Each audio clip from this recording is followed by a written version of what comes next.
Apparently, the directors of Lead and the museum's board absolutely could deny him.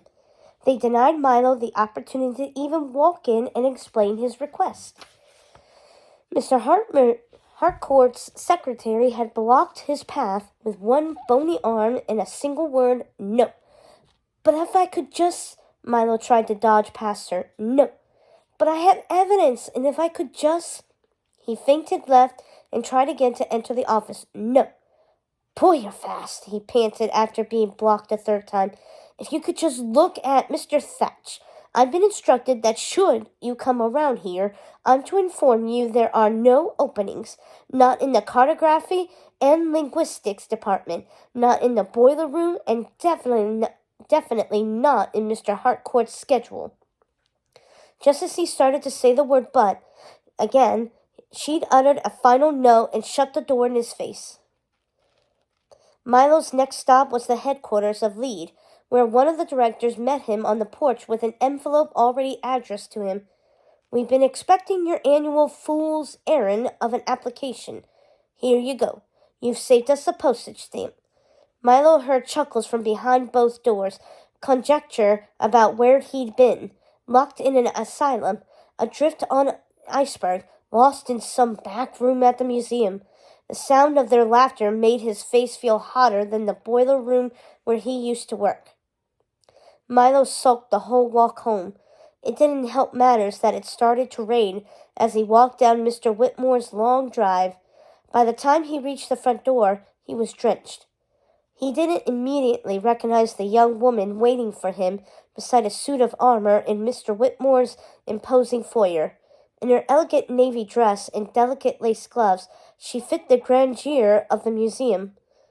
He, on the other hand, was a mess. But when she turned, Milo's jaw dropped. The sophisticated young woman was Audrey, without her grease-stained overalls and newsboy hat. He hadn't recognized the ship's 18-year-old mechanical prodigy. 24 hours back on the surface, only 24 hours of being rich from Atlantean treasure, and she already looked like she'd fit in the highest of high societies. Milo was still wearing his expedition clothing. His olive drab trench coat was too heavy for the Washington, D.C. humidity, making the shirt underneath stick to his skin. His knickerbockers drooped, his socks that slid into his soaked boots. Audrey grinned at him. I cleaned up pretty nice, huh? She punctuated the statement by blowing a bubble with her gum, so maybe she hadn't fully changed. But Milo bet that if Audrey walked into the museum looking like that, they'd take her seriously. Maybe if he had wealth or fancy clothing, Mr. Harcourt would listen to him. Except for them to listen to him, he'd have to make it through the door. But none of that was Audrey's fault, so he dredged up a smile. You look nice. Are you here to see Mr. Whitmore? Nope. She flicked a finger against a poleaxe hung on the wall. I'm here to see you. Well, you and that swell cat of yours. Thanks. But why? The fluffy part he understood. His cat was swell. But what did she want from him? Audrey turned from the wall of weaponry and pointed at him. I'm here to tell you you're being a fool. What? Milo flinched, then braced himself, because Audrey was infamous for reacting to that word with punches. But she folded her gloved hands and frowned at him like he wasn't worth the effort. Since no one else has told you, I guess I have to. You're being a gigantic fool, Milo Thatch. He took a step backwards. I'm not saying you're wrong exactly. In fact, I spent my day chasing down a lot of people who'd agree with you. But dare I ask what particular foolish thing I'm doing now? He lowered himself onto the bottom step of Mr. Whitmore's immense staircase, suddenly overwhelmed by rejection and the grandeur of a world he didn't belong in. Milo.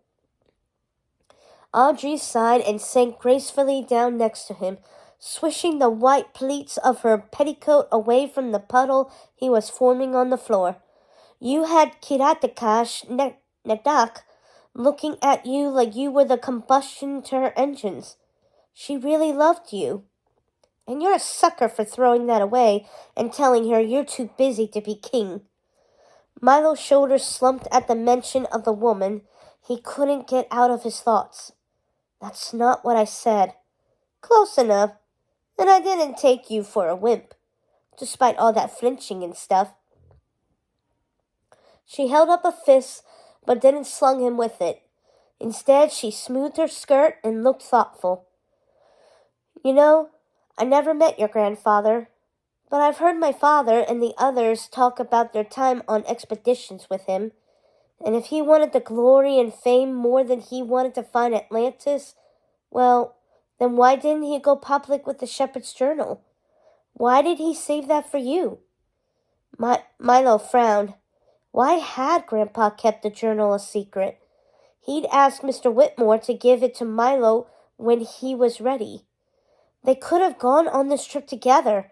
I have no idea. Maybe he wanted to save this part of the adventure for you, Audrey sighed. And now you've gone and wasted it. Hey now, I didn't waste it, Milo sputtered. Audrey stood and arched an eyebrow at him. Haven't you? She turned with a twirl of her skirts. Tell Fluffy I'll come visit again soon. Milo wasn't sure how long he'd sat there, damp and dejected, before his long-haired white Persian cat padded down the stairs to keep him company. Fluffy wasn't coming anywhere near his soggy state, but she perched on the railing above him, licking her paw and gazing in his direction. I've made a royal mess of everything, Fluffy. He scrubbed his smudged glasses against his shirt. I miss Kita, and I hurt her feelings. I've got no job, no prospects, no chance that the museum is going to write me a letter of reference, not even as a boiler specialist. And I've let down my grandfather. I'm no closer with Lead or getting anyone to listen to my discoveries. On top of that, you've left a puddle on my carpet. That's a Lavere Kerman, you know. Mr. Whitmore's sudden appearance in the doorway startled Milo and almost made him slip off the stairs. Sorry about the mess. Milo attempted to sop up the water with his damp sleeve, but only managed to smear it around some more. Mr. Whitmore waved a hand. But none of that matters. It doesn't? Milo asked, still struggling to catch his breath after Mr. Whitmore's surprise entrance. Good grief! How did the old man pop out of the shadows like that? No, and I'll tell you why. You'll be meeting with Fenton Harcourt and the rest of those buffoons tomorrow. I will? Milo asked.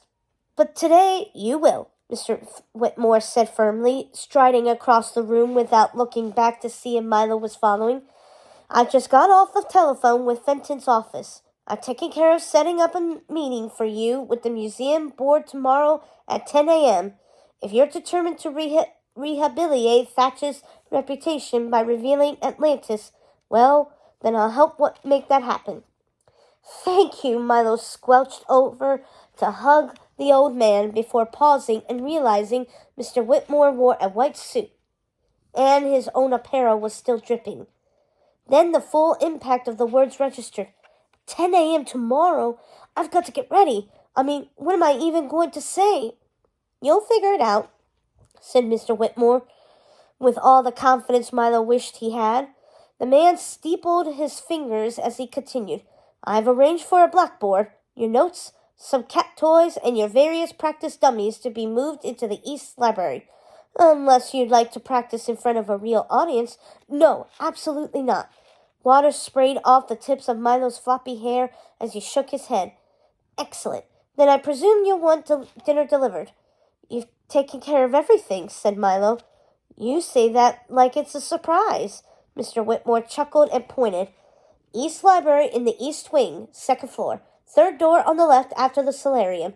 A word of warning, do not go in the solarium. It took Milo a good 10 minutes to find the East Library. He did, in fact, accidentally open the door to the solarium and would add that to his list of forever regrets. Fluffy beat him to the correct room and was sitting curled up in the lap of Mr. Hickenbottom, Milo's favorite of the dummies he'd constructed back when he worked in the boiler room and dreamt of the chance to present his ideas to the museum board. Tomorrow he actually would. He would get to tell them his grandfather was right. He would get to tell them about Atlantis, about Kita. Milo swallowed hard around a sudden lump in his throat, forcing Audrey's words about Kita and love from his mind. He was doing this for his grandfather, which meant he had to get to work. Milo cleared his throat and straightened his back. "Hello, gentlemen. Thank you for agreeing to meet with me.